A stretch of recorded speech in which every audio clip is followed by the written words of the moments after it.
سبحانه وتعالى عما يقولون علوا كبيرا. يسبح له السماوات السبع والأرض ومن فيهن وإن من شيء إلا يسبح بحمده ولكن لا تفقهون تسبيحهم إنه كان حليما غفورا. وإذا قرأت القرآن جعلنا بينك وبين الذين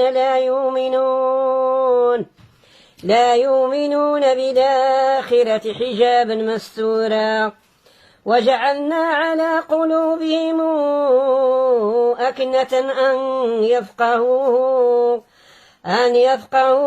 وفي آذانهم وقرا. وإذ ذكرت ربك في القرآن وحده ولو على أدبارهم نفورا.